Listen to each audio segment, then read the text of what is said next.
এই যে দেখছেন জীবন চাকা, ধুলোর শহর, ধুলোর চাকা। ছোটবেলার কথা মনে আছে? কত খেলেছি, কত ঘুরেছি বালুতে। সৌদি আরবে ঠিক তেমনই দেখছি, ওরাও খেলছে, ওরাও ঘুরছে, ওরাও মাঠে যাচ্ছে।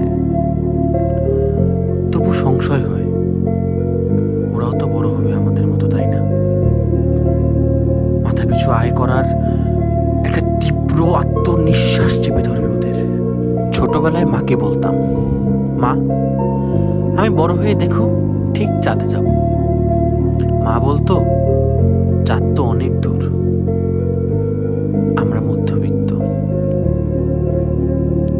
আমার মতো 21 বছর বয়সে নিজের ঘর, বাড়ি, মা বাবা, আত্মীয়দের ছেড়ে অনেক দূর চলে এসে দেখেন তো, 60,000 মাইলের দূরত্ব আমার কাছে এখন বহু।